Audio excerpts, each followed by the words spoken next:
Welcome to the Performance Formula with Jody Martins. Archit, Yes, very cool having you on the podcast. thank you. Pleasure's all mine. I assure you of that. Yeah, I know, and we've already been in on it here, and I haven't pressed record. So let's get into this maybe a little bit more Okay. formally. Ah. Give us a short, sharp, sweet. Who you are, what you do, why are we here? Okay. So who am I? So I'm a tech guy. I'm an engineer, right? Who lives in Canada, works in States. I do coaching now part time. I'm trying to be as professional as possible with cricket coaching. This is where we connected, right? And I have played in Michigan for about 10 years. Right, at whatever level is possible to play. I think that is what it is. And then in 2020, I started diving into coaching. And my view of coaching is I take it very academically. So can I make it into a course or a subject, right? And that, because I'm an engineer, that's how I've been trained to do so. So that's how I took up cricket. Batting was the very first thing I started doing, and then I realized, okay, what you see in the beginning is not what really it is, and there is so much to the mind, the mental side of the game. So yeah, so that's where I am right now. I'm not sure if it is the best representation of me, but yeah, that's what it is. I think the thing that stands out for me in the short little interactions that you and I have had is you have this boisterous energy about you, right? You have this very youthful. Now, I don't know how old you are or any of that thing, that I'm stuff. But 36, if that matters. oh, it doesn't really matter, right? I know you're an adult, but yet you have this very youthful energy, right? You have this infectious laugh in the short time that I've known you. Like, where does that come from? Like, how is it that you're, because like, don't get me Yeah. wrong here, right? You No, say no. engineering, to me, I go boring, Right. right? To a certain extent, right? Like, it's not the kind of job I would ever see myself doing. And yet you don't strike me as somebody I would equate with that, right? Okay, so we have to understand this. Why am I this way? So we are in space of cricket. Ever since I was young, I mean, I'm an average Delhi kid, so cricket is something that we always wanted to do. I think, and an average Delhi kid would be a better cricketer than most of the average kids in other cities, because this is the how much game we play, right? And we love. So, and then I never got an opportunity to be inside that cricketing sphere. So for me, like I said, even when I looked at your podcast list, like I realized, okay, why am I here? Right. So it is just cool, and I'm just happy. I'm just happy. Even when I was doing my coach certification, and they would always ask, okay, so what are you doing here? What makes you tick? People would say, okay, I learned this, I learned that, blah, blah. For me, it was just that I have people I can talk cricket to, right? And it's not the cricket that, okay, there's an IPL game going, okay, A versus B, what happened there, this, that. No cricket gossip, true cricket. I mean, what really is cricket, right? So whenever I find people I can talk about that, I mean, yeah, if somebody can pay me money to just talk and cricket, I'll be a millionaire, 100%. Nice. Yeah, I Yeah. think a whole bunch of us feel like that about this game. Right.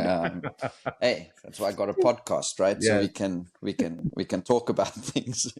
Yes. Um, your background as an engineer, right? I think one of the things that you shared with me, sort of I think in our first conversation, was that it gives you this unfair advantage. Yes. Right. And I said, well, I don't have this unfair advantage, right? And you busy developing things and sort of growing things in a different route. Yeah. And so I'm wondering if you can expand a little bit more just on this idea of an engineering approach or an engineering mind towards sport, towards cricket, and what that looks like and what that is and how that could benefit the game. Okay, so I think I'll change the question. I'll in a very slight nuance. Okay. Okay. Um, it's not. There are a lot of engineers who play the sport. How many of them coach the sport? So when I entered into the coaching sphere, that's where I realized the big gap. Okay. So in even an Indian team, right? You have Ravi Ashwin. He was an engineer. He's an engineer, right? That, and then in olden days we had more cricketers who were Javagal Srinath. He was engineer. So engineers would be there if you are in any field and you're from India. I mean, in a Venn diagram, you'll find that intersection of engineers being there. So that was not something that was unfair advantage to me. There are so many engineers who play. I mean, most of the immigrants from India in US and I wouldn't say Canada, but in US, they are on H1B and there would be engineers because they'll be from science, technology, engineering, mathematics background, right? So most Yeah. of them will be engineers. So engineers are playing. Saurabh Netravalkar, the guy who famously bowled I think, the Super Over against Pakistan when US won, he's an engineer. Okay. Right. So engineers playing cricket is no big deal. It's there. Engineers coaching cricket is something where, and I think I started coaching at an early age. I think 30, 31 is, I think, earlier to be a coach. That also says a lot about my cricketing ambitions, I I guess. started at the age of 16 though, eh? Okay, I have such a mean thing to say. I will not say right now. No, no, all good. But yes, I think so. When I entered into the coaching sphere, I realized, hey, uh, as an engineer, we are used to so many tools, and now with technology out there, I'm in corporate world. I understand how things work, and when I started my coaching certification, I realized, oh, I actually thought that cricketing world will be sophisticated and they would have software for this and that and everything. It would be, I mean, how, I cannot imagine that. I asked this question to Gary Kirsten. I said, Gary, so I guess, I mean, when you go for coaching, you'll be like, okay, click this, a team pops up, click all the players, click a player, you have the whole dashboard. Yeah. He said, no, nothing like that. It's, how is it possible? How can nobody has ever tried to solve this problem? So I think when I saw this problem, and for myself, I said, I want to coach. So I want to learn more about cricket. I don't think there's a lot of material out there. You can read autobiographies and biographies, but it's more or less like players telling their story. And then I don't want to know your story. I want to know cricket. It could be a little bit harsh way to look at the book, but that's how I look at it. I want to see a fast bowling manual by Wasim Akram, right? I want to see that. Or a Sean Pollock writes a book on how to be best all rounder. Okay, what? And nobody has gone down and made it into a structured system of understanding. And that is why I like Stefan Jones, because he's the only guy who I found. He has taken a skill in cricket and really dissected it and dissected and dissected it and said, okay, I'm going to take it down to pure science. And then it works, it does not work, fine, whatever. But he has put in that effort to make it that. And so when I'm doing his course right now, I go back and I say, okay, this makes sense. So then I need to do study. It's almost like doing an academic course for me. So that's my happy space, right? That's what I've been always doing. So I'm Yeah. like, okay, cool, I'll do it. So it's more of that. Adding to it, I think when I did my master's in business, it gave me that confidence that, hey, if you have a problem, if you know a solution, how do you validate that solution? That is what the business degree taught me. Once these things came together, that is when I had the confidence that, okay, this is a problem. Okay, let's validate the problem. Let's try to see if we can solve it and come out and see. I mean, and then once it's validated, you can go ahead and make a product out of it. So for my personal coaching, when I started, I had no method to copy. So I said, I'll do whatever I'll do, but in the nets, but there's a mandatory online class for every one-on-one session, physical session I take. That's the only non-negotiable. And once I forced this upon parents, I said, yeah, and don't worry about the cost.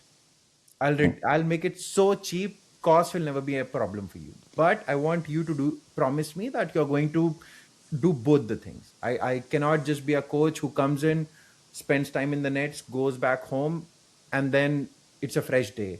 And after doing 15 lessons with you or classes with you or 15 hours with you, I'm hoping that you're talented enough to retain information which is 50-60%. Mm. There has to be a better way. As I come from an academic background, we have an exam, we have books to cover, right? So that is there in my subconscious, right? Hey, if you have to prepare for an exam, you need to know the book. How do you know the book? Because there has to be an exam, you need to revise it, there has to be a documentation system. Mm. So all those things were missing. And worst part is, in theory, all these things sound cool, that okay, nice, other people would have thought about it. Why is it difficult to implement? Because when you're actually coaching physically, you cannot jot down notes. Mm. You cannot bring a magical whiteboard there, a blackboard there, and explain people something, and that gets recorded magically, and then you go back. Doesn't work. That was the first problem I tried to solve. That okay, how do I solve this? Then I realized, why are people not recording every session?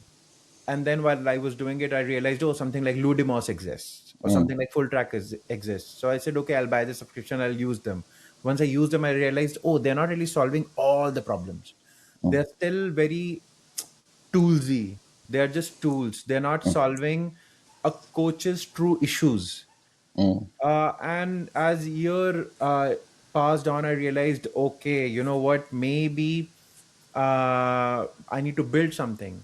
And because I'm in a city where we have a university, and my co-founder happened to be close related to the university, he was able to bring on engineers, and then we worked something out, and we built something. Correct. Mm. So this is very, how do I say, probability of an engineer becoming a coach who has a business degree and who has developers at his expense. I mean, what are the chances? Mm. You put all these things together, I'm in a unique space, unfair advantage, right? That's what I have. Yeah. And it's not like people did not recognize the problem, it's not like people did not know the possible solutions, but how do you build them? How do you, and you cannot spend $25,000 build something for yourself. The cricket coaching is not about money. You don't make money from cricket coaching. No, I would love to find somebody who says I've become a millionaire after I've become a cricket coach. Mm. I don't know. In fact, one thing I really I think want to, only if you really get like to a IPL or something like even that, you then, know. I want to know, how much do these coaches make? I don't know. Yeah. Auction is about players. I would love Mm. to know how much these coaches are paid. Mm. Right, especially I don't know. Would I think it depends, but I'd imagine the high profile type ones, I think they get paid pretty well.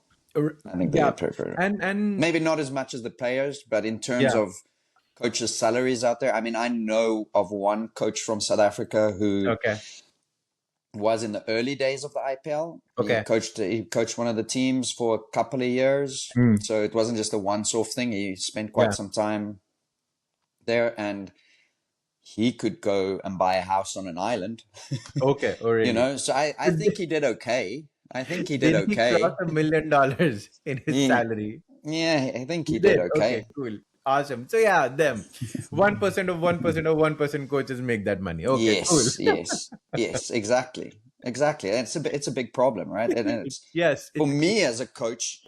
I mean, I've always thought that I am in coaching for really the love of it, the right. joy and the satisfaction of seeing people grow. Mm. But finances are super important, and it's weird in a coaching space where you're in a helping. It's like a helping. What do we call modality, right? Yeah. We're not essential. When it's not a, Yes. when COVID hit, we were last on the list. Yes. You Yes. know, Yes. Yes. it's a non-essential thing. It's a recreational thing, and yeah, the finances around it is tough because it's Yeah. seen as this thing that people Yes. just give little bits to, right? But the amount of time we spend, number Yeah. one, I'll give and you a is ridiculous, you know, at times. Yeah. yes. Mm. So, talking about unfair advantages. So this is how the taxes and these things work. So because I already have a job, right? If I make extra money from my coaching and I report it, obviously I report it, right? It's going to, so I have to pay hefty tax on it because it's just additional on whatever I make, right? So I went into a space about 1 year back. I said, whatever single penny I make, I'm going to reinvest it. I'll just expense it, right? That is why I go buy all these tools. Even if it is adding 1%, if I was doing full-time coaching, and this is where I would, uh, if coaching is the way to put food on my table, I will not be able to take those decisions. Yeah. I'm able to take those decisions because it is not my main job. Mm. So that sort of decisions like this, it helps me do more experimentation, right? I can slow down whenever I want to. Can I do the same thing with my job? I cannot. Yeah. I cannot do that with my job. I cannot tell my bosses, hey, you know what? For 1 month, I need a break. Yeah. No, you have your fixed vacation time. Good luck. And especially if you're an immigrant, you need to go back to your home country. So your vacations are not really vacations; they Yeah. are time to meet your family, right? So those things, I think, I keep telling myself, and I'm so privileged in that sense as a cricket coach, that I don't have to face problems which somebody who's going to be doing cricket full time has to face. And I don't take it for granted at all. I think at least this is what I owe to the community, right? And I don't know. If anyone needs any sort of help, I'm there for them. Any help whatsoever, right? Because I understand the pain. I do it. I see it all over. If I go and look at coaches who are in GTA Toronto area, right? It's such a competitive business. It's cricket is growing, but if there is more competition, means there will be competitive pricing, right? And then how do you live with that? And in cricket, unfortunately, it's still not a corporate system. My dream is, if and when I have a corporate big enough, how do I make cricket coaches properly paid in a salaried system where they have, and they have said, okay, you know what, physical coaching is only 5 hours a day. The next 3 hours you need to spend on upskilling, or you need to come up with something else, do experiment, or go hit the gym. I don't know, right? Because when I do 5 hours of coaching straight, I mean, after that, I don't want to talk to anyone. It takes so much, and because you're so mentally, emotionally drained after this, you have to connect with the kid. You have to do those things. Yeah. So yeah, and Yeah. then when you tell me Um, your working hours, yeah, I'm laughing here because I just yesterday, was it yesterday or the day before? The day before, a parent that coaches in our academy came to me and says, Coach, how do you do this? He says, I coach for like 1 hour.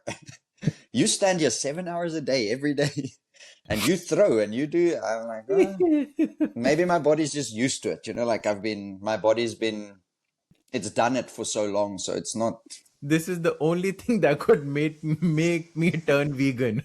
I tell you what, I tell you what. But I have a more serious question for Yes. you, right? And maybe I want to give it a little bit of texture, right? I want to just sort of share the fullness of my thought as Yes. much as I can. Yeah. I'm noticing this new wave in coaches, right? And I think it was started by Stefan Jones. I think he's the first proponent of this. And I don't really know what I think of it at this point in time, 100%. Like, in as much as I agree with you, I think it's phenomenal that he's sort of pulled fast bowling down to like these bare bones. And he brings a completely different lens to fast bowling, right? Something that we've never had in the game. But now I start seeing every other coach is doing something similar, right? And I fear that there's this potential that it gets too sciencey, or it can start getting to a place where as a coach, you're only seen as an expert, right? If you can do that sciencey talk. So sometimes when I read his posts, now I understand, like I'm starting to make sense of it because I'm now studying freaking fitness training. So I'm learning about all of these body parts. But before I did that, I had half of the time I had no idea what it actually says. I have to like use a dictionary at the same time as using the post. And so I have this fear that you could find people that are actually not very skilled coaches, but they can talk the science and it can make them seem like an expert. And so there's this like, and the simplest way for me to maybe explain this is if I take a cricketer, a batter, and I put the batter in front of my wife, right? And you put that batter in front of me, I see things that she cannot even fathom, right? Like there's a trainedness of the eye that comes. Now, I don't need to know necessarily what muscle. I don't, as a coach, I don't feel like I always need all of that information in order to coach somebody effectively and efficiently. And so there's this divergence for me between the science and the art. Okay. So And so I don't know where the balance of those are, right? Like, and I don't, and I fear for the time when coaches are only seen as skilled coaches when they can talk technical and they, you know, where to me, coaching is a relationship. It's an understanding of a person. And so, yeah, as a coach, I think it's cool to have all the sciencey knowledge. It's cool to have it all in there, to understand it, so that when I see you do a push-up and your hips are low, I'm a cricket coach and your hips get low, I have an understanding of what's actually happening in your body so I can coach you better.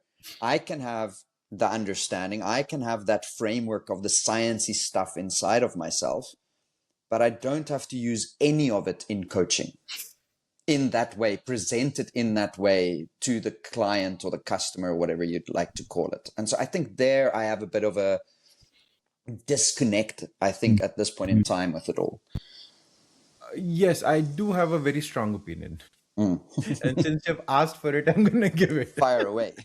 Okay. So let's move away from cricket. Let's look at art.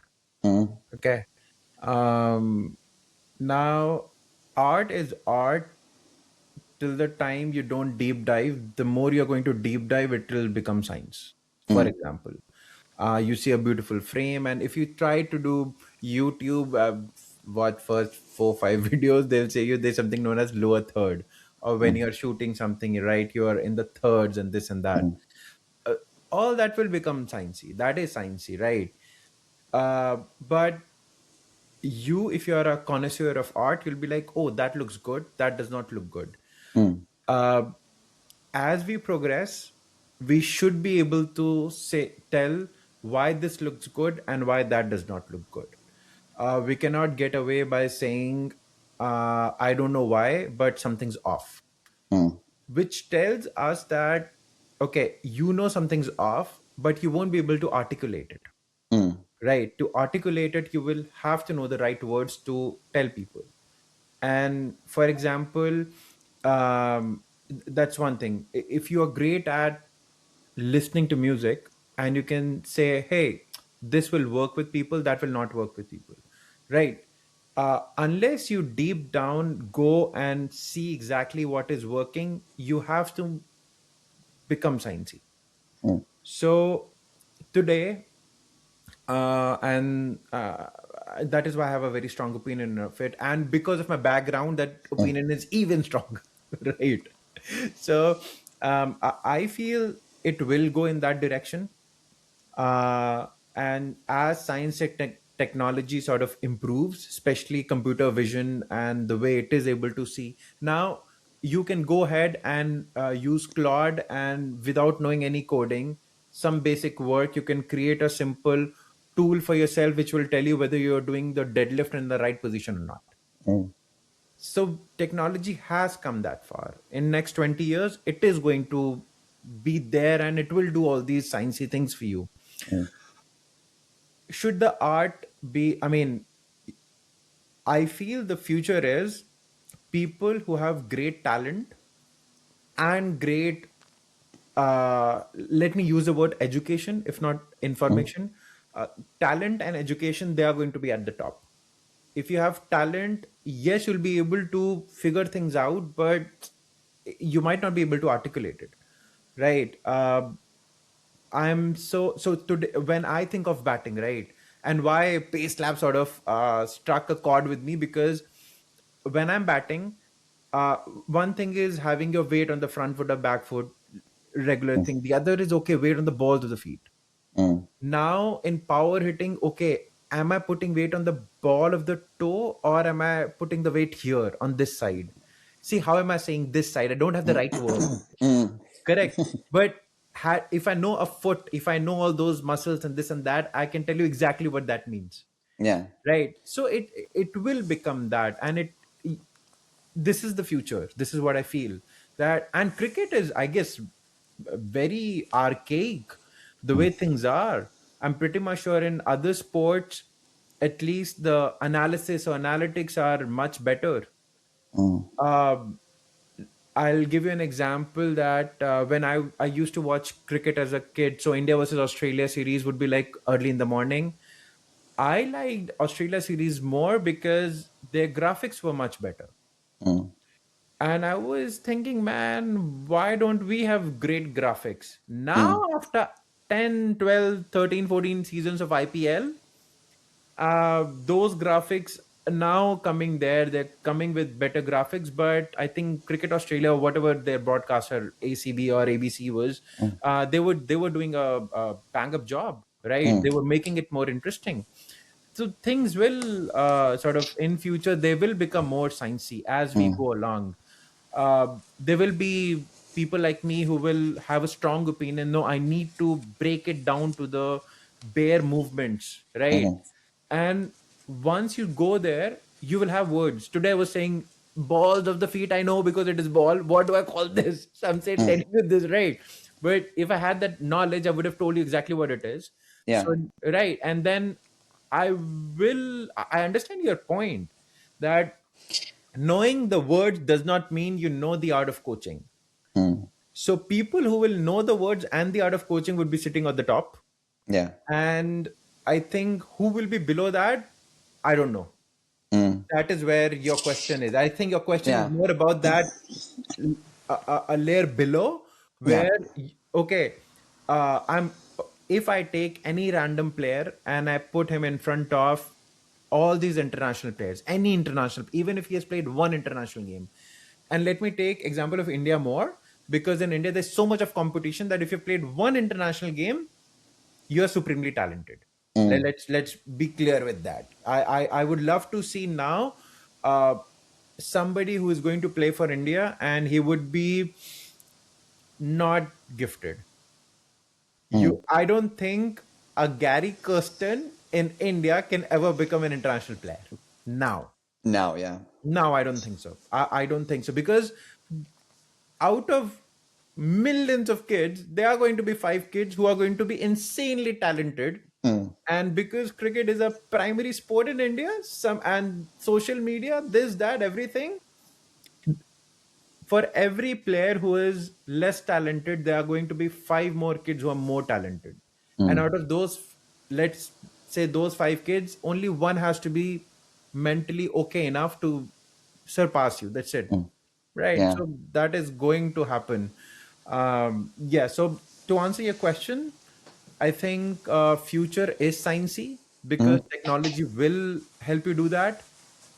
If Stefan Jones is able to work with an AI company and next 5 years, I'm sure you put a camera, and I think they're already working with Pitchwolf, right? Yeah. You put a camera and it gives you everything in terms of Stefan Jones's language, and Mm. then you can see the metrics because it's easier to measure, right? Those things, and then improving is also easier. Mm. Those, so I think that is the future. So Um, here's my question about this, right? yeah, Hey, I find these things fascinating, yeah. right? And I'm not necessarily, I know it might sound like I'm fighting against it, right? And, oh, I'm old school. But I come from a place on the podcast here, Mm. specifically trying to understand the why, the what, and the how of performance. Like, how does performance actually happen? One thing I've learned and one thing I've found in my own coaching and with sort of guests here on the podcast from all spheres is that when we focus on the big toe or the little toe, whatever it's called, right?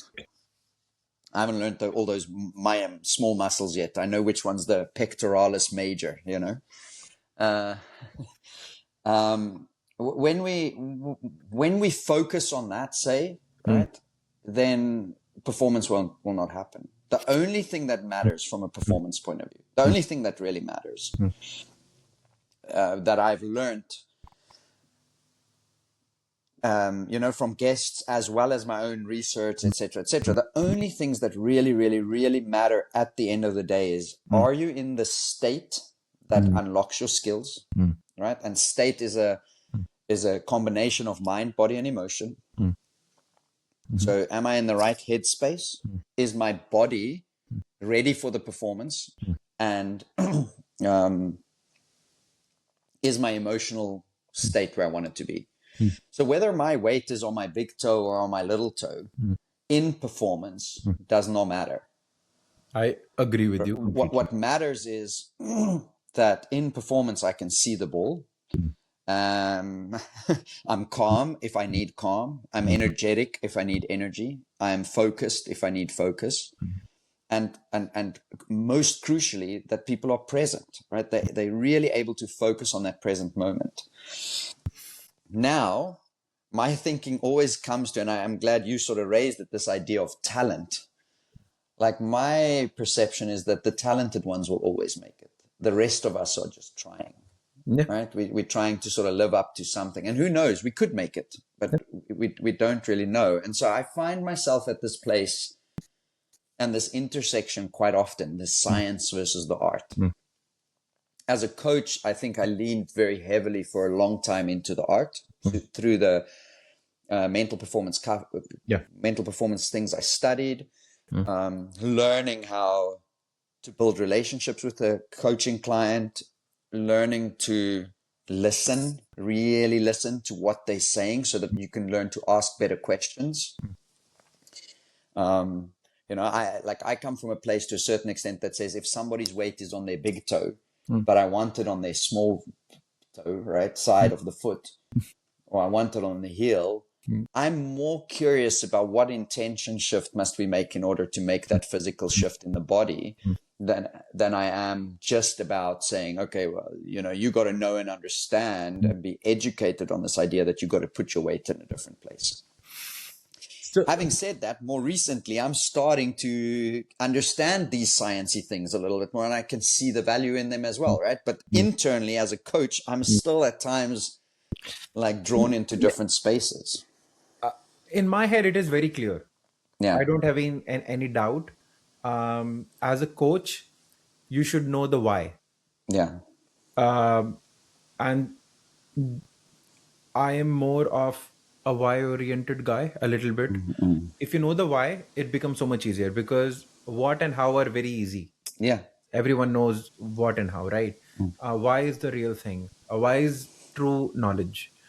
So for a player, I think if they understand why and that why helps them execute the what and how, then they need to know the why. Otherwise, if they're not mentally there, then the why could just be counterproductive, right? And they could be focused on. A really good example for that is, now I know, let's say, okay, I'm a coach. I came to be a coach. All right. Certifications aside, everything aside, none of that matters. Somebody comes to me and says, I have a game tomorrow. Okay. Help me perform better. The only thing that is going to help him perform the next day is confidence. I can work on one thing, two things, this, that. If that guy leaves a more confident player that day, no matter what I do, I sit and just chat. If he's more confident, he's going to perform better. Interesting. I have right? a different answer to that Yeah, question. yes, but this is what I personally feel, that Yeah, if yeah, he's a more confident guy, and I'm talking specifically about batting, yeah. right? Now, how do I make him confident? If I throw balls to him, if I fix something, I say, see, it is fixed. This is what you have to take care, and you're all good. Let's say, and that confidence is reached through that progression of underarm, overarm, throwing, sidearm, bowling machine. I do that, and then I create that confidence, or it just clicks in his head. He's like, okay, got it, understood. Now I Mm, know, problem solved. I'm all good. Whatever it mm. is, right? Yeah, yeah, yeah. If he is a more confident player on the field, especially for batting, when he's going out to bat, he's in the right frame of mind. That is the best chance for him to perform. Mm, How can I put him there? mm, So the end of the day, that is what is going to matter. Now, in between this, I mean, devil lies in the details, sort of a thing. It's easier said than done.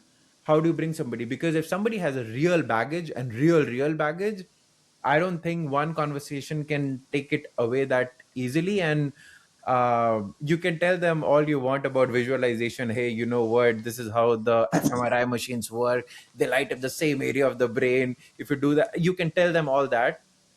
That very first ball, you realize, oh my god, everything is going to break apart. yeah, And yeah, you're going to be the same person.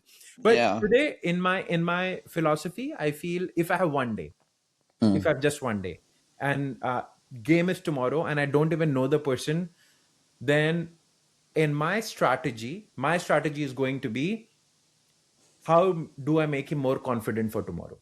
First, I mm, need to make him more confident. That would be my strategy. Now, what tactics am I using?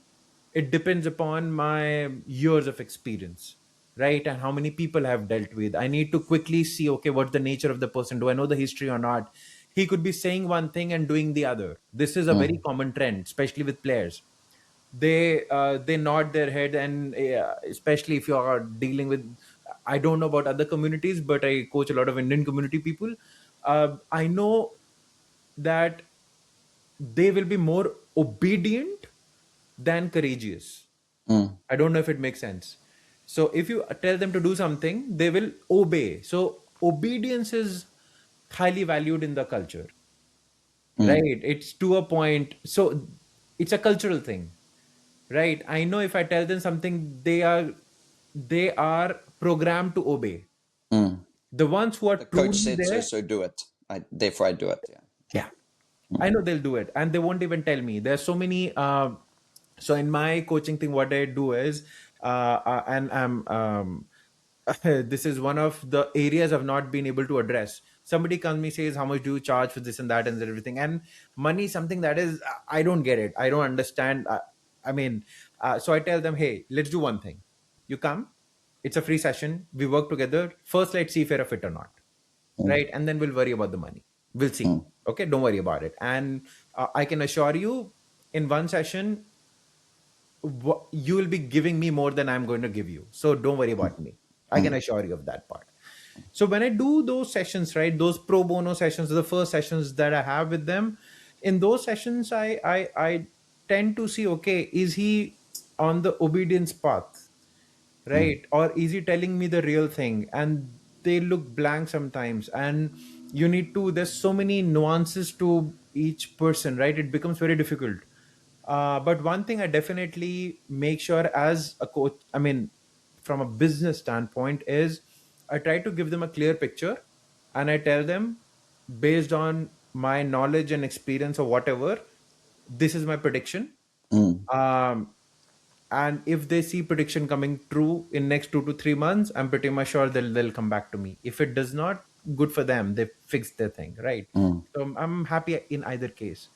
But for the point which you were talking about, right? I think, um, yeah, it from coaching philosophy standpoint, I think coach should have as much knowledge as possible, and that decision making lies with the coach. Player is not mandatory to have the best of the best knowledge information. Player should be good at execution. yeah, I agree with that. That I want, Coach, yeah, and I yes, think that's sort of the crux actually of my point. yeah, I've seen one of the I've seen one of the absolute greatest cricketers to ever live. I'm not going to say his name, but he couldn't coach at all. He had no ability to translate his greatness and his excellence and teach it to somebody else, but yet it made him a superstar. He was a superstar. Yeah. And so I think that's where I sit with that, is that there's this disconnect I still sometimes have, that at the end of the day, performance is execution. Yeah. It's not knowledge. Yeah. But yes, if you have the knowledge and you can execute, you'll most probably be better off. You Yes. know? But I think a lot of cricketers struggle with that. They get stuck. Like the perception can get created that I have to have the knowledge. And when I have the knowledge, I will perform. And it doesn't happen like that. Yes, and I think player life has a short shelf life. So whatever helps you perform better in that timeline, you should do. Yeah. Right? Everyone Yeah. wins in that case. But human life is longer.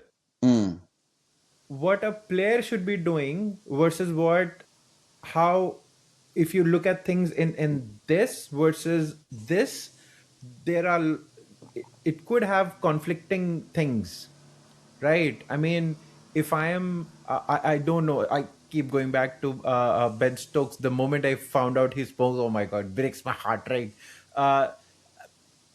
If I'm just a regular person and I don't even know who he is, what he does, and I see him smoking, what am I going to say? Don't do Yeah. it. Yeah. Right. But now I'm owner of an IPL team.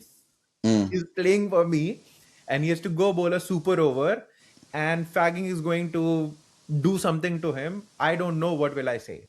Where I keep my morals and everything on the side, I say, bro, whatever helps you, just go do that. Yeah. Okay? Yeah. Or It relaxes me. yes, sure, then do it. Right. So Yeah, I yeah, don't yeah. know. There's dichotomy there. But this is what I feel. So being a player is not easy. And that is why I think a lot of coaches let superstars not get away, but they realize that, okay, you know what, let's not touch them. Because and this is where I think the beautiful example of Anil Kumble, when he was India's coach, I think there was a conflict because he questioned people on their hairstyles and tattoos, which is okay if you look at the whole ideology of where he was coming from, like an elder brother or whatever it was. But from a coach's standpoint, you need to put your players in the right mindset, in the right physical fitness, in the right, I don't know, space where they can perform better. Whatever is going to help performance, you go do that. That is Yeah. what your job is. So I think as a coach, you should have, I'm pretty much sure if somebody who is with the same background as I am, and when I say background, I mean strictly cricketing background, and you take both of us and put us in coaching environment, if I'm more self-aware, I'll be able to possibility of me progressing and making it better higher as compared to somebody who's not that self-aware. So I think these are things. So coaches should know all the answers. This is what I feel, and they have all the time in the world, right? That okay, you can spend 15 years perfecting your craft. Let's say you retire at the age of 35, 40. You could, and as a coach, if you go out there and win one World Cup, even if it is at the age of 65, you've done your job. Yeah. Yeah. Right. So you have enough time on your hands to really make it work, but coaches should have the knowledge. I feel knowledge and the experience. Yeah, that's what I feel. So let's change gears here a little bit, Yes. right? Because you are an engineer and you are a cricket coach. And I love that we got to just chat a little bit there about Yeah. our philosophies, right? And there's some differences and there's definitely some things that are similar. I think that's really the beauty of the game, right? Yeah. Nobody plays the same. Yes. We don't like watching two people bat the same Yeah. necessarily, unless it's Virender Sehwag and Sachin, which had lots of similarities, but also a lot of differences. I think the game would be very boring if everybody was the same. Yes. But you know, there's this new thing, right? And you've mentioned it a little bit, right? AI and I mean, I think 2 weeks ago or something like that, my mom-in-law, was it my mom-in-law? some family member asked, like, would my job be under threat, with this AI thing, Uh, because I think everybody's starting to worry that AI is going to take over our jobs. mm, Um, and I think you're in a position where you wanting to use AI mm, to help coaches. mm. So feel free to maybe just explain a bit more about that and what your thinking is and your motivation maybe Uh, around AI. things that you're pursuing. Yes, so I think what you're hinting at is our cricket coaching platform, Eden Yes, Cricket, right? yes. What we are going to do with it. So it's a platform which is primarily attacking the coaching front and the player front at the same time. And you have AI to help both these people, coach and the player as well. Right. So for the how do I say this? For the context of the podcast, this much information is enough. Is that Okay, enough, eh? that's enough. But All can right. we maybe delve into the yeah, Yeah. I mean, you don't have to share details, and I know a No, lot of I'm that stuff happy is still sharing. in. I don't want to take over. I Yeah. don't want this to be like a promotional video. That's what I'm scared of. No, I understand, and it doesn't have to be within that context, right? It doesn't have to be promotional, but maybe just like, will AI take our jobs? Oh, okay. Yes. So I can answer And that. how can we use a tool like that, to benefit us Okay. as coaches? So I'll take you a step back Yeah. before reaching to the product itself. Okay, the very first time I truly used AI was I went on ChatGPT. I said, "Act as the world's best mental performance coach and create me an assessment plan for a 15-year-old kid. I'm going to take these questions, give it to the kid. The kid will answer them. I'll bring the answers back to you, and you need to explain me what is the best coaching philosophy for that kid." That is how I used AI. Yeah. And I said the same answer to I think his name is David Reed. He's, I Okay. think, mental performance coach for Chennai. He said Chennai Super Kings. So he said this is the best use of AI I have ever heard. Nice. Right, but that is primarily the way you're going to use it. Mm, Right, you're going to use it in a complementary or a supplementary manner to help your coaching grow.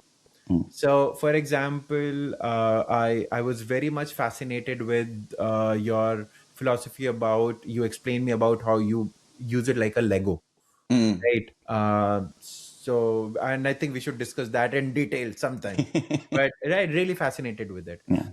Now, uh, what AI can do is it has more not knowledge, but it has more of something. See, I'm struggling to even define what it Mm, has more, right? It has more of everything, I guess, mm, right? And if you use it the right way, it can really help you. So if I say, hey, you know what, this is my philosophy for, let's say, a cover drive, can you give me three more ideas? Or can you give me more ideas? What could I be missing? Have a conversation like that, see where it goes, right? It can, so use it for ideation. Now I am actually going to do this for the coaching business itself. There is something known as Cloud Cowork. It, you can give it access to your Gmail account, your drive, your everything, and essentially it can just run the company for you if you're on Google Workspace. So mm, I would really love to see how that works, mm, right? AI is not going to take over the job mm, unless you make sure you know how to use it. mm, So if you're going to use it, it is still not at the level where general intelligence can be replaced, mm, but it can absolutely give you superpowers. mm, So why would you say no to superpower? That is the question, right? It's same thing as, uh, I mean, imagine you're living in the world of superheroes, and you're a normal human being. In all the movies, normal human beings do add value.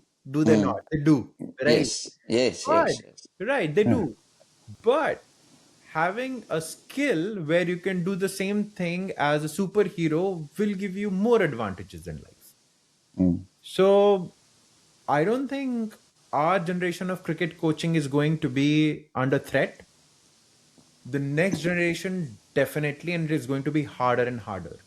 What it will also do is, it will, if you know how to use those things, that helps you a lot. For example, let's say you use it for things like there are 50 people who are asking you the same question. Now you have FAQ in a much, much better manner to help people, Mm. right? You can create something like that for you. So from a business standpoint, from cricket coaching in sense, I think it is there. You're going to lose the, I don't know, lose what, but you lose the race to be, I don't know, rich if you don't use it. That is how I see it, because other people are going to use it. Mm. I can give you a good example. Imagine you are running your coaching academy, and there are about 1,500 people who reach out to you every month. Mm. Can you manually entertain 1,500 people? No, you cannot. You cannot. You cannot. Now, you want to see, okay, but what is the quality, how it can actually help you is you can create a system where you say, hey, the moment somebody reaches out to me, ask them to give their video. Now, if somebody has a video of themselves, they're looking for some answer at least. If Mm. somebody does not have a video, then they're just wasting your time. They had a phone number, they called, or email, they reached out to you. You can create that filter, Mm. right? AI can take care of that. Now, suddenly for 1,500, you only have to tackle 60, or let's say 500 people. Okay, all right. Then what you do is you create an assessment form, and it is going to send that assessment form to all of them. Your first 10 or 15 questions you can ask these people, and based on the answers, you say, oh, these are the 10 people who can afford me, who are valuing me, and who are going to sort of add value to me as well. Mm. That is how it helps you. An AI cannot coach cricket, but an AI can help you find the right clients. Mm. So I think we need to know how to use it. It will give you a lot of superpower. If you don't use it, you lose it to other coaches who are going to use it. That is Mm. a guarantee, 100%. I Mm. mean, no doubt about it. It will happen. You have to make things automated, because it's a sheer help in scale, at least. Mm. Correct. So why do we have websites? Right. We have websites because anyone can go and get the information that they want, because they cannot come and meet you. Mm. Right. Can websites teach cricket? No, they cannot. They would still need you, but you need a website to, it is your mini superpower, right? That people can know about you, and so on and so forth. Mm. So I guess this is how it is. AI will help you become a better coach for sure. It will push you, because other people who are going to use it, they're going to win. I'll give you an analogy from Indian academics. I can so we have something known as IITs, which are Indian Institute of Technologies. This is where the best of the best people go for engineering, right? Mm. I could not qualify. I did not go there. So now we have these exams. So for these exams, you have coaching classes. People spend thousands of dollars, go to a school after school to make sure they just crack an exam. Mm. Now, if you're just a person who's going to a school versus a person who's going to a school after a school to crack an exam, I mean, Mm. he's going to gain more skills. He's going to end up, you could be really special and you don't need that school after school to crack that exam. Good luck. But if you're an average person, how do you become above average? If you're above average, how do you become excellent? AI is giving you those powers, right? This Mm. is what I could be an average coach, and if we talk in terms of just money, for example, right, that I'm an average coach and there's another average coach along with me. Now I am reaching out to 2,000 people every month. Obviously, after a point, once I've after, let's say, 5 years, my skills are going to increase, and then out of those 2,000, I know I can find 50 people who are going to pay me premium prices. Mm. But there's another average coach who's reaching out to 200 people. Even if he's doing everything, he'll reach out to 10 at the best, right? Mm. Then 10 versus 50 is 5x. Yeah. And then you could be using, I was doing the math. I was doing my math. Okay, if I become a full-time coach, how much should I be? So full-time coach, according to me, would be and this is my version, okay, extremely my version, that I have at least 4 hours in a day to upskill. Mm, I will have to keep upskilling, right? I want to be in a space where I want to know about things. Correct. Nutrition, for example. So technical, tactical, mental, physical, nutrition, five mm, basic thing, and then education. Let's say sixth pillar. I want to master all these pillars. Then I'm mm, going to, be a complete coach, or a coach at the next level. AI will help me do all these things. mm, Today, AI is at a place where you don't need specialized courses. At least in the tech world, you want to learn programming, for example, right? You're like, okay, I need to learn programming for some reason. You just go tell AI, I want to learn programming. Can you teach me programming in 1 hour and assess me and give me homework as well? But I have only 1 hour. It will do that calculation and give you in that 1 hour, will deliver what it has to deliver. mm, Why would we? So it is about using these tools. People who are not using AI will be left behind for sure. mm. And especially if you're talking about making money. Yeah. Knowledge, maybe not so much, Mm, but money wise, or not, money is a wrong word I'm using. Let's call it business, right? mm, From a business standpoint, yes, it will, because end of the day, everything is almost tech, and tech is made by engineers, and engineers will make the world where tools are going to make the difference. mm. If the world was made with athletes, we would be all going to the gym, because that would be something that we do just like we do. So Yeah. yeah, so I think it's the Mm, engineering age. And if engineers are going to build your world, they will build your world like this, where mm. you sit and just poop poop and everything happens. Nice. Efficiency. Yes, that is what is going to happen. Yes. Yeah. If world was made by athletes, right? Different world. Oh We'll yeah, all we would work very hard. We would work. It would not be about efficiency. It would be about effort. And so the, I think that's then part of the challenge, right? What yeah. I'm hearing is that our lives can be made more simple, but at the end of the day, a cricketer becoming exceptional is still going to take the effort. AI cannot make somebody a better cricketer in that way. They still have to go out there, and whether it's an AI down the line that's telling them swing your bat like this, or whether it's a human being Yeah. that's driving an AI that's telling them, they must still be able to go out there and put in that effort and put in the work. Otherwise, it's not going to happen for them. Unless they make a chip for the brain, and something Oh, tells me, yes, I mean, Elon is busy with that. yes, there you go. And that's why I brought it up, that like I said, engineers running the world. Mm, Yes, yeah. they will take the world in that Do direction. you really think a chip could give you cricket ability? Like, um okay, okay, okay. I don't know Never say enough about never. that world to understand it. No, never say never, because the Yeah. thing is, go back 25 years. Mm, uh, do you think chat gpt was something people would laugh at the whole thing? yeah.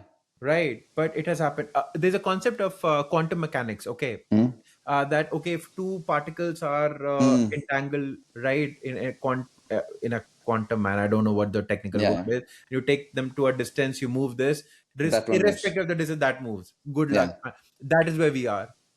Yeah. So, right, it's not. We never say never for these Mm. things. Just In like the you have a current, button to press karate, and then all of a sudden you're a ninja. and the movies have tried to bring that to, at least at a right concept manner, Mm, right? Humans will go ahead and do it in 100 years. mm, They will. This is what it is. I mean, I think if you read *Sapiens* by Yuval Noah Harari, right? mm. I've not read it, but I know about the Yes, book. right, Yeah. right. So he says, okay, ultimately everyone is trying to live longer, longer, longer. I mean, you're trying to Mm, never die. Okay, one day human race will reach that point. Now what? Chaos, mm, right? So just wait for the chaos. I think AI has created enough chaos already.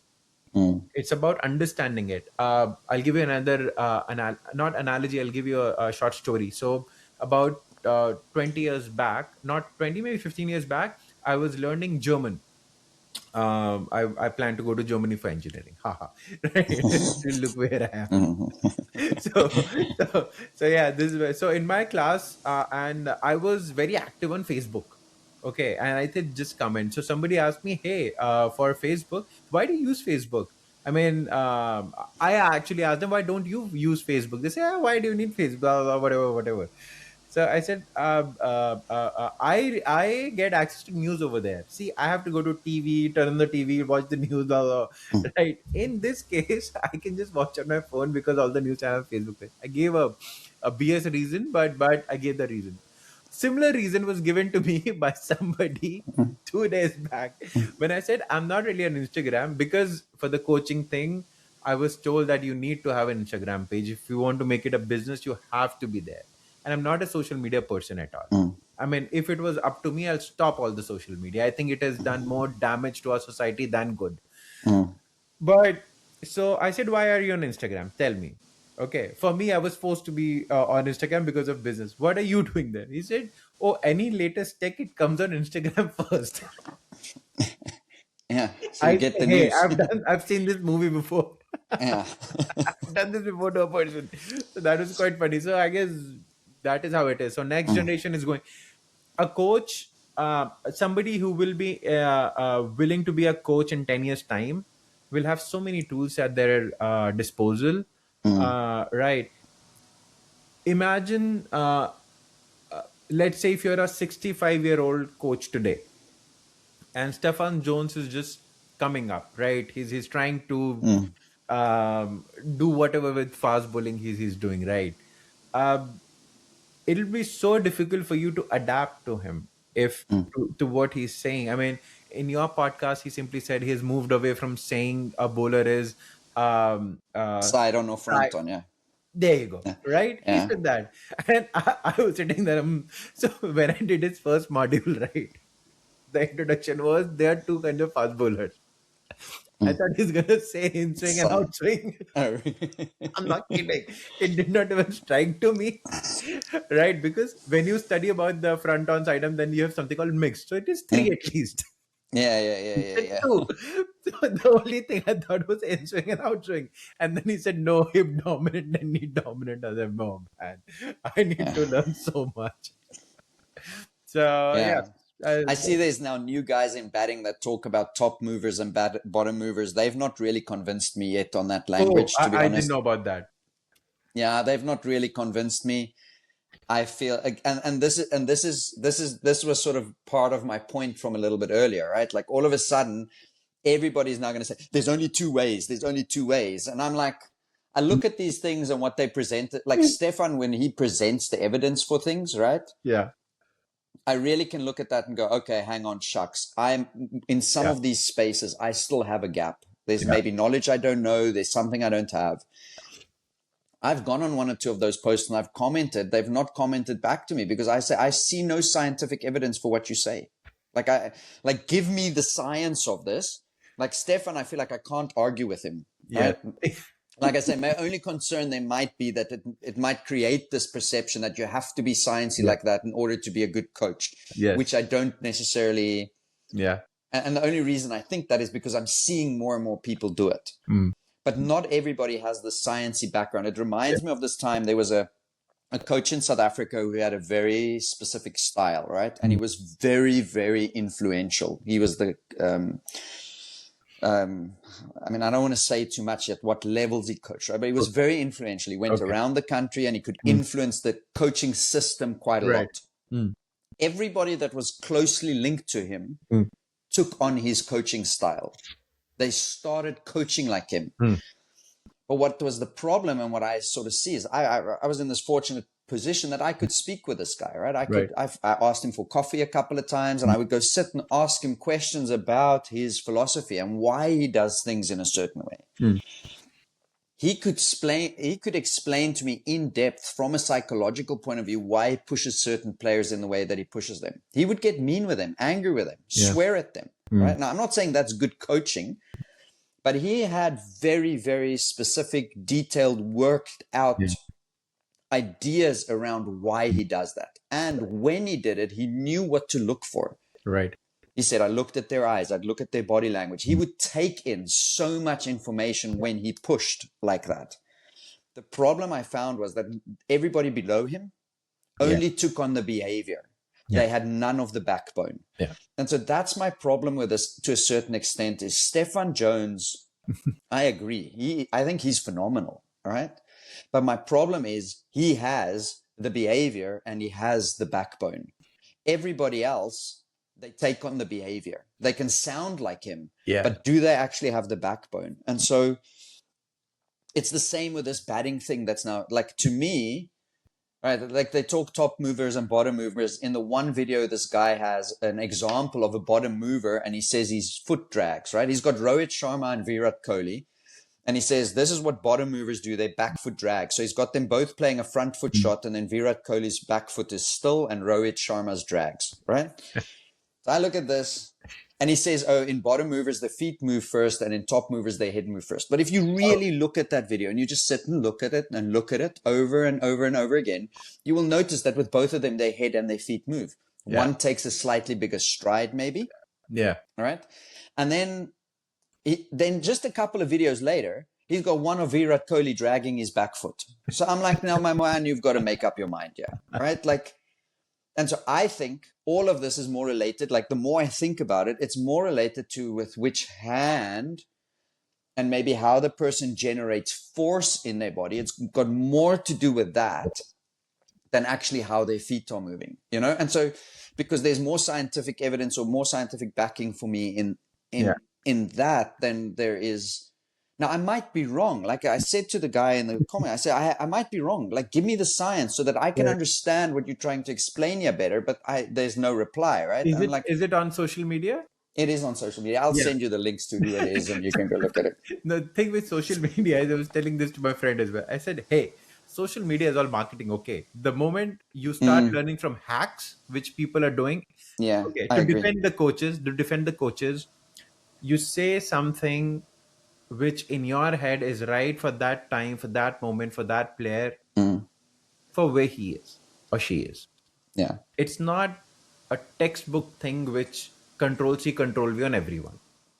But see, that's the problem with some of the stuff. It goes like, you have to know, are you a top mover or a bottom mover? Move for your body type. And I'm like, I think there's more to this. I'll tell you, there was similar example in fitness industry with I think some archetype where the carbs affect you this way, the protein affects you that way. Right. The issue is there's so much of misinformation, and when you're running after views and this and that, even if you know the right thing, you are sort of doing things which you are uncomfortable with, or so it could be a lot of things, but people just copy paste sometimes, right? I don't know, but what you are complaining about is that person should be more responsible. Yeah. And I'm sorry to say they will never be. I don't think they are going to be responsible. End of the day, it's a cruel world, right? They will never be responsible. If and I can give you my own example. Okay, so from my Instagram page, because somebody else chooses what to edit it, this and that, right? So he gave me a reel that, okay, Archit, this is what I'm going to do. I say, man, I'm looking so mean over here. This is not me. This is such a wrong representation of the guy I am. Right? He said, no, trust me. You'll get more this, that. People want to see raw emotions and blah, blah, whatever. I said, all right, man. So I said, okay, cool, let's experiment do. And the reel went viral. Now a guy like me who understands what's going on, then he said, see, I told you, you'll have more followers, this, that. The more calls started coming in about, okay, I need, can you help me with this? Can we help you with that? What do you do? So this is the harsh reality of social media. I think YouTube is still better because you have more context, you can talk freely. If you are fighting for a 10-second attention for another human being, I mean, you're asking for somebody's attention. You will have to sacrifice so many things. I mean, in life, okay, forget about everything. If I ask you, Jody, you know what? That's another human being. you need to get their attention, right? There is no good way in which that attention can be grabbed. You will have to do things which will not be, I Mm. mean, I've never I'm not thought of it saying in this. No, but I've never thought of it in this way. Like I think you've just opened up my mind to a completely imagine, new avenue. Yeah. right? If the game is grabbing somebody's attention, Mm. then it's a wrong game. But Mm. we are being forced to play it because the world is there, and we Mm. realize this is one way that we have to go crack it.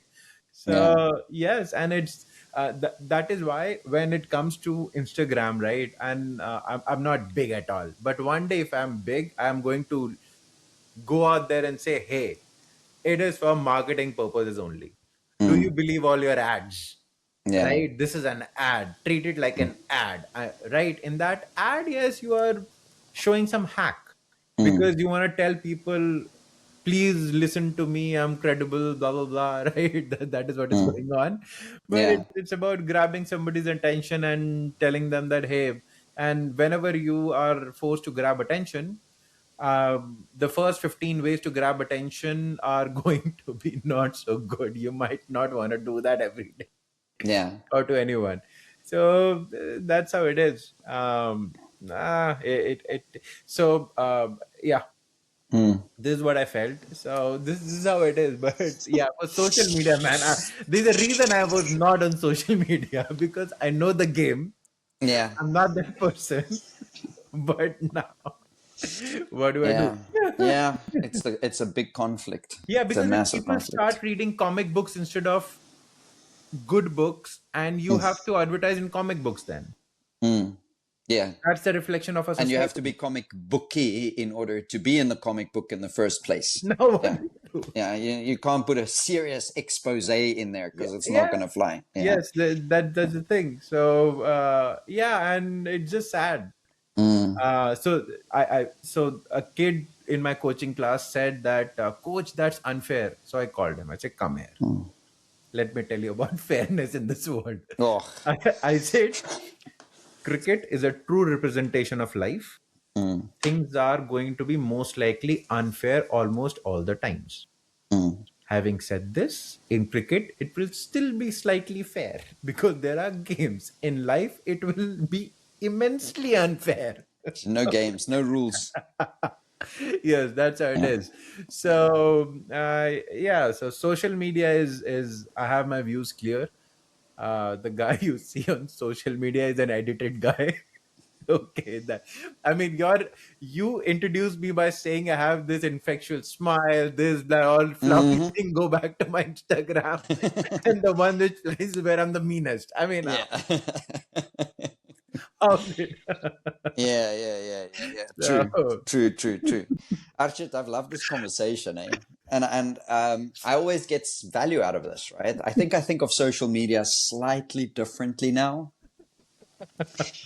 I see myself now that you start idea. hating it more. Yeah. That's why. Yeah. Anyhow. Yeah. No, and I mean I'm excited to keep our conversations going and Yes. to keep contributing in small ways Yeah. and Absolutely. yeah. What have you taken from this conversation? What has stood out for you? Um, I actually wanted to pick your brain on so many things. Because whenever you say you have a different view of something, I want to listen to that view. To be honest, I'll tell you because I'm in my own world. I think I'm very junior to you, Mm. right? So obviously there's things I want to learn. And like I said, had I looked at your list of people you have interviewed or talked, not interviewed, but had a conversation with, I'm like bottom of the thing. No, people. I see all people as the same, and all people have value to Yes, add. absolutely. There's no higher and lower, and I For think me, this conversation adds a lot of value to I'll give the you an podcast. honest answer here. I never get to talk about these things to anyone, Mm. right? And most of the people I work with are either too older than me, or if I'm working on the editing part or business strategy, they are like 10, 15 years younger, Mm. right? I never get to have a good cricket conversation. I have so many viewpoints I want to get corrected on. Mm, Right. I I I'm okay putting myself out there and getting criticized. I don't fear mm, getting criticized. I don't feel humbled. I feel that I've learned something. mm, So recently, I've started doing. I'm not sure if I'll participate, but high rocks training. mm, It's a hybrid sport. I did not even know it existed. I went to a gym after like 3 4 weeks. I asked him, "What is this high rocks? Is it a brand?" I don't know what this is. So those things. So I'm learning a lot from that as well. Yes, and I forget about this conversation for a moment. I have gone through whatever 3 4 podcasts, and I told you that I'll finish all your podcasts, mm, and I mean it because that has given me so much of value, right? For them, a lot of validation, right, on my cricketing philosophy. So whoever this goes to, I'm going to force them to go through your podcast list.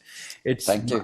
no, no, no. It's and I'm not just saying it lightly, Mm, uh, uh, because and I somehow I feel if world is unfair, one example is Jody Martins is here talking to me. He should have been not accessible for a guy like me. So it's good for me, but for somehow, yeah, this is my. yeah, I'm so happy to talk to you all the time. that's my Right. pleasure. Yes, and I know we both are. I mean, when I almost stopped working, you start working at that time. Yep. So in middle of the day, I have to. I mean, I'm looking at the clock again and again because I'm on my lunch break, so to speak. So All good. yes, Then, yeah. no, but I learn a lot from your podcast list. I think the guests are phenomenal. Right. I was telling my friend, I said, if you ask me today, if I have to get everyone on Jody's list to let's say, hey, I don't think I'm a podcast guy, but okay, let's say hypothetically, I start my podcast and I want to have all these people on my list, it'll take me like couple of years to reach out to some people emotionally. I mean, am I there? Can I reach out to them? Forget about having them on the podcast, Uh, right? the amount of So, the flip side of that is the amount of messages I've sent to people that have not replied, not responded, or just said you would love to, but not now. Is most probably more than what's actually been on the podcast. no, I completely, I believe that fact for sure. Yeah. And yes, but no, this is always lovely. It's a more of a release for me. I feel Mm, so happy after talking about cricket so much. I have so many, how do I say, I don't know about knowledge, but I mm, do have strong opinions, and they've been formed with some data at least. mm. It's Yeah. not all feelings. So I think that is where things are. And yes, always happy to chat. Brilliant. Brilliant. Brilliant. If people want to connect with you, right? If Yes, they think, want to know more about what this Archit guy is up to yes, and what he's doing, and yes. what's the best way for them to connect with you? For them to go through your podcast list first. Mm? Thank Go you. do that first. Right. I think that has way more value than what I'm going to give them. But otherwise, they can reach me out on Instagram. Will put it in the description. It's become better underscore cricket. That's my brand. Right. Yeah. And yes, hopefully, Perfect.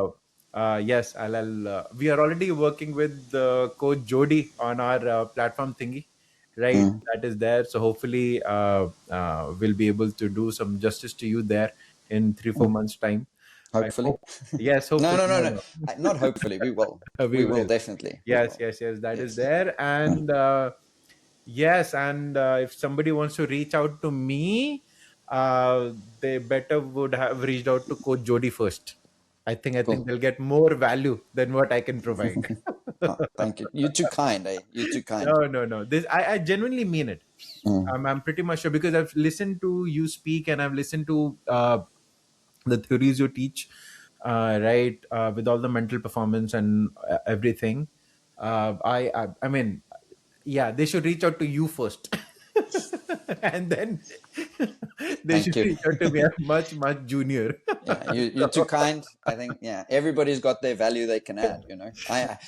One of my biggest things is, and I've only recently, because of the nature of where I coach and the difference in all our coaches, is to understand the value every person can give and not, it's so easy. I think if I wasn't like this, I would be way more on social media, breaking people's thoughts and ideas down there. And, I think I could get pretty mean maybe with some of that stuff, but I've been this idea that there's value in everything, not everything is wrong, not everything is right either. And so just because I hold firmly onto an idea doesn't mean it's the holy grail, because there's most probably enough evidence of exceptional athletes that do the contrary, that don't do exactly as I think, and so So there's a phrase which I use in my coaching all the time. I keep telling them that there are no absolute right answers in cricket. There could be absolute wrong answers, right? For example, if you're a right arm fast bowler, you cannot bowl from your left arm. So absolute wrong answers exist, but there are no absolute right answers. And for any textbook way of playing the sport you can think of, there'll be a great of the game who would be defying that law and just making a career out of it. So, exactly. And it's most probably why they're great, because they're challenging the convention and the norm in some way that makes it difficult for those competing against them. Right. And sometimes coaches get away by not looking at everything in their assessments, because they can just get away by saying, there's somebody, there are no proper rules. But I think coaching cricket is difficult, and to be a really good coach, you have to be a bit lucky, right? To find the right, and it's one thing coaching the talented ones. It's easier. It's another challenge when you have a gritty person. That is also a bit easier. The true challenge is getting performance out of somebody, because it's a team sport, right? There's so many variables and this and that. So and you need to know so much in cricket because it's not organized well. I'm looking for like I said, I'm looking for a manual. I was looking for a book on tactics. It doesn't exist. Doesn't exist. How many books on chess can you find? So many. Right? How can, Rohit Sharma is, look at India. Rohit Sharma, brilliant captain. Okay. MS Dhoni, master tactician, blah, blah. One book, one manual, one handbook, right? 100 pages. They could really influence, not more than influence, they could teach us something. Right. I remember, I know you have read Shane Watson's autobiography because I went through your podcast list. Okay. Yes. My biggest problem with that book is somebody told Shane Warne that, hey, you know what? You have all these controversial stories. You can come out and tell them why you were not at fault. Yes. So I listened to the audiobook, right? And I'm like, okay, there'll be one chapter on cricket. Beyond that, stories, so it becomes so much hard to go out there, bring out information and then present it. It's very hard, right? So if I have to read all their I don't know when will AI know all the books. I simply want to tell them, okay, go read autobiography of Shane Warne, give me all the cricketing lessons he has. Just give me that.